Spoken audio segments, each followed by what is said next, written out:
Hello everyone, I'm Joe Ackourey, and welcome to the Fly of the Week. For this episode, episode 14, I'll be tying the Female Hendrickson Compara. So let's get started. Okay guys, here we go. The Female Hendrickson Compara. Place your hook in the vise, making sure that the shank of the hook is parallel to the tabletop. And step one of this fly is determining where the wing is going to be set. So I like to use my thread as my gauge, so to speak. So I'm going to wrap thread around the shank of the hook, and I'm going to wrap it until I hit the center of the shank, right about there. And I'm going to clip off the excess. And now I'm going to work my thread back up half of that. There you go, guys. That's exactly where the wing is going to be set. So the wing material that I'm using is my medium Compara deer hair. You can find this on my website. I have it in medium, light, and dark. So I'm going to take a little bit of that medium Compara hair. A good gauge for you guys is, I'd say, like a gap's worth or half a gap's worth, 3/4 of a gap. Right in that ballpark there. You don't want to get too big. You kind of just like lay it up against the hook and just gauge how much you're going to use. Now, first thing we got to do though, after we clip off the hair from the cape, is draw out any fuzz that may be inside and in between these the deer hairs. You can see it as I'm drawing it up. I open up my scissor about a 1/16 to 1/8 of an inch, and I just run it through, and I touch my finger with it, with the point of the scissors, very carefully, and draw out the fuzz. You can see it's a very effective method. And get rid of that fuzz. That fuzz will just absorb water, and you don't want that, especially being this is a dry fly. So now we take our Compara deer hair and we want to stack it. These are the natural ends. These are the cut ends. You want to place the natural ends inside the hair stacker and begin stacking the hair.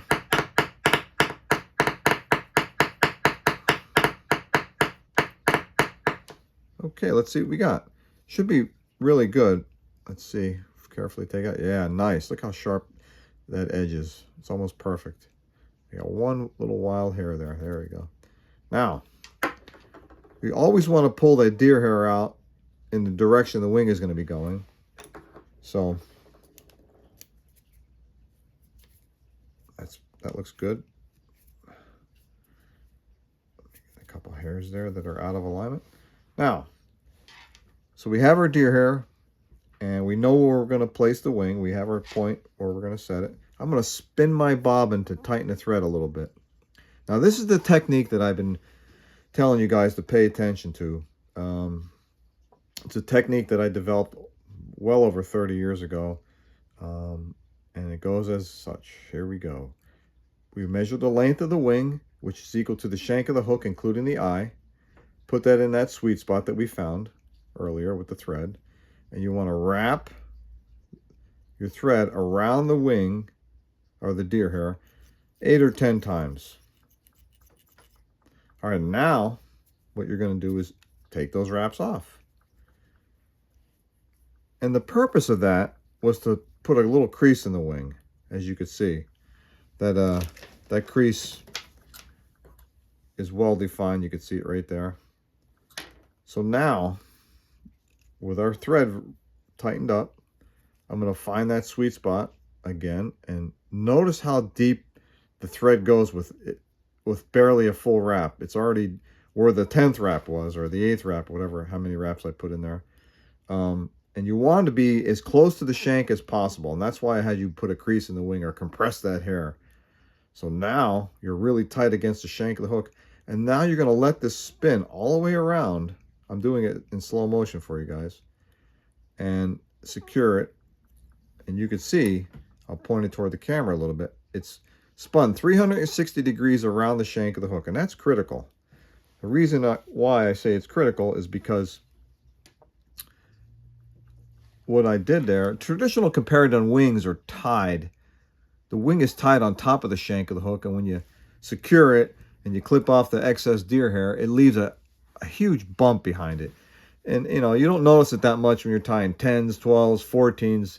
But when you get into the 16s and 18s size hooks, it's ridiculously big.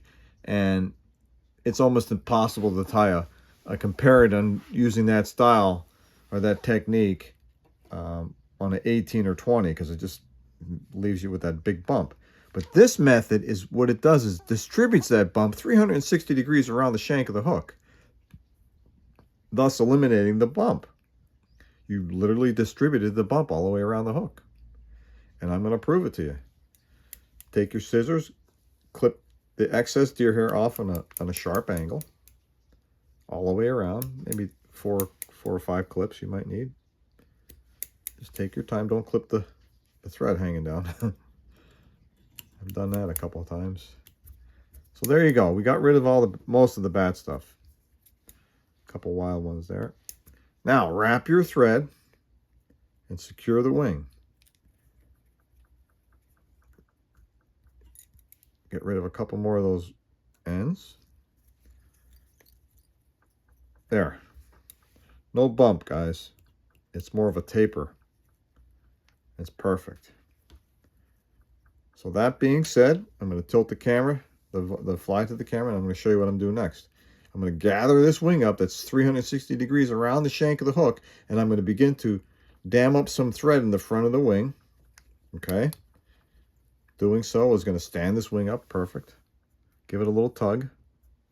And then I'm going to open the wing up 180 degrees. There is my Compara wing with my method that I developed over 30 years ago. By accident, actually.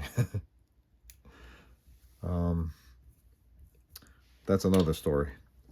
So now, we got our wing that's proportioned perfectly to the hook. And we remember that the hook dictates to us fly tyers the correct proportions with the materials. And now I'm going to prepare for the tail. Wrap the thread back to the bend, where the bend and the shank meet. And you're going to get yourself a medium done hackle from your neck, whose fiber length is quite long. Okay? You'll find such a feather on either side of your cape. You know, they typically have the longer, stiffer hackle fibers. So now, to pull a tail, we need to gently draw down these hackle fibers. And again, this is a medium done, which is perfect for this fly. Draw them down until the fibers become perpendicular to the hackle stem. Okay? So I kind of like this alignment better, but it's facing the wrong way. So I'm going to rotate the feather around. Using the tips of my fingers, I'm going to grab the tips of the fibers, and I'm going to grab at least a ½ inch worth. Draw the feather away, or the hackle away, and gently make my tail. Gather the hackle fibers together. There's a perfect tail. Now, length of the tail, again, equals the shank of the hook, including the eye. I got that sweet spot there in between my fingers. I'm going to attach that to the tie-down point, right where the bend and the shank meet. There's my perfect tail. Now notice, I'm going to blend this excess. I'm not just going to clip it off. I'm going to blend it in with the excess wing material. And it makes for a nice smooth transition there. Look at that, guys. Pretty good. Return your thread to the back where the tail is. I typically like to pick the tail up, throw a couple wraps underneath the tail, fan out the tail, and lock it in with a couple more wraps. Now, I'm going to build the body. The body is made out of my Female Hendrickson Fur Blend. I'm going to draw some of that out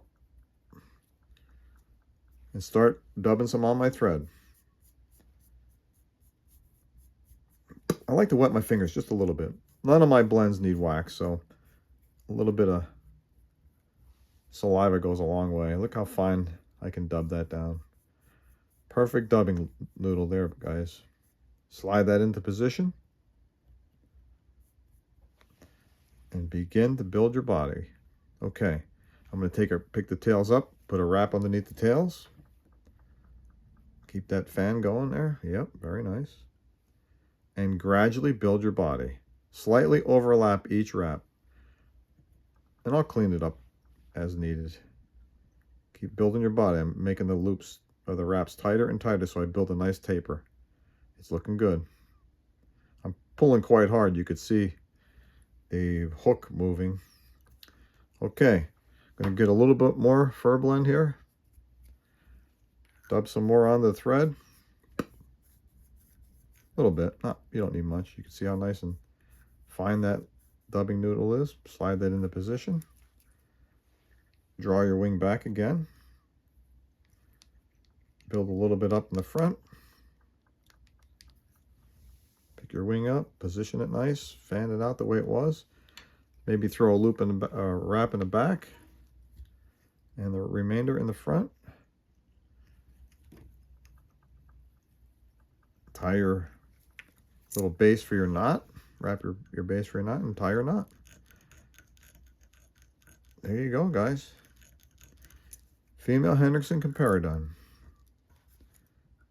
Put a little bit of drop of glue on there to secure the head. Okay. Once that's done, you just want to pick the wing up where it was. Look for any uneven deer hair that's not with the main group. Just dress it up a little bit, you know? Clean it up.